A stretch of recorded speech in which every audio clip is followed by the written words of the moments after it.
ቤት ጽሕፈት ማሕበር መምርሒ ስድራ ቤት ኢትዮጵያ ጨንፈር ሰሜን መበል 19 ጉባኤ ወለንታውያን አካይዱ ሕሉፍ አፈጻጽማ ስራሕቱ ገምጊሙ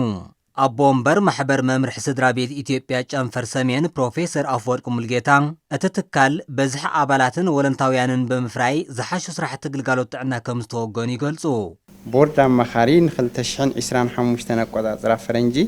71 ሓደሽቲ አባላት ንምምልማልን 60 ነባራት አባልናቶም ንከሐድሱን ተሊሙ ነይሩ። በዚህ መሰረት 93 በሚኢታዊ እንትቁጸር 131% ወለንተኛታትና በዚህ መዳይ ዘለኩም ተሳትፎ ክትዕዝዙ ወይ ክትውስኹ ጻውዒተ የቀርብ ብሽምት ቦርድ አካያድ ስራሕ ማሕበር መምርሒ ስድራ ቤት ኢትዮጵያ ጨንፈር ሰሜን አይተ ደስታ ኪዳኑ ኣብ ክትትል ጥንሲ ክንክን ኣዴታትን ህፃናትን ኣብ ምክልኻልን ምሕካምን ተመሓላለፍትን ዘይተመሓላለፍትን ሕማማት ዝነበሩ ብሉጻት ስራሕቲ ተጠናኺሮም ከም ዝቕጽሉ ይዛረቡ። ካብ ካልእ ከባብታት እውን ዋላ ብንጻር ዝሐሸ ኣብ ወሊድ ክንክን ኣዴታትን ህፃናትን ኣብ ቅድመ ወሊድን ድሕረ ወሊድን ከምኡ እውን ኣብ ክትባት ብጽቡቕ ስራሕ እናተሰርሐ ይርከብ። ኣብ መናእሰይ እውን ግልጋሎታት ምክልኻል HIV ኤድስ ተተሓዙ ዝሐሸ ግልጋሎታት ዝሰርሐ ሰራሕተኛታትን ወለንታውያንን እቲ ትካል ብወገኖም ሞት ኣዴታትን ህፃናትን ንምንካይ ደንብ ምልጋስን ገንዘባዊ ሓገዛት ኣብ ምግባር ዝጀመርዎ ስራሕትን መናእሰይ ብፆታዊ ርክብ ዝመሓላለፉ ሕማማት ክከላኸሉን ካብ መዕወንቲ እጻት ክርሕቑን ግንዛባ ምዕባይ እውን ከም ዝረባረቡ ሓቢሮም ጽፉፍ ዝኾነ ግልጋሎት ስነ ተዋልዶ ጥዕና ምሃብ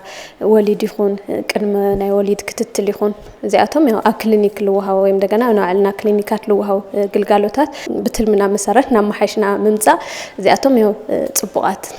ኢለ የኮስቶም ፋይናንስ እውን ናይ ጎልደን አባልየ بأني بالتوسع كل جزء دما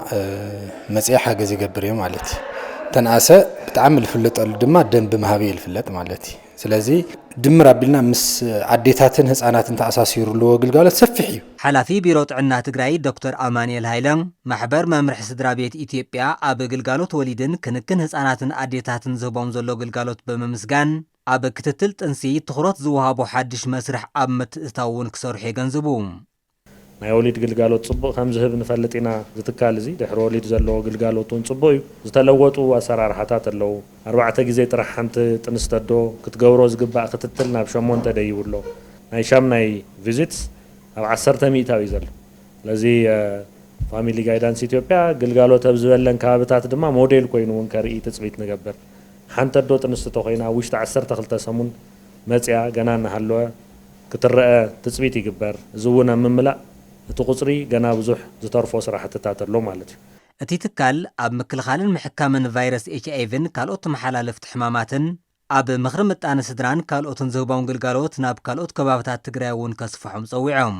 ናይ ግልጋሎት ጉድለት ኣብ ዘለወን ከባቢታት እውን ሓደ ጽቡቕ ሞዴል ኮይኑ ይዝራየና ንዓና ዝስራሕ እዚ ተበረታቲዑ ክቅጽል እውን ኢና ንደሊ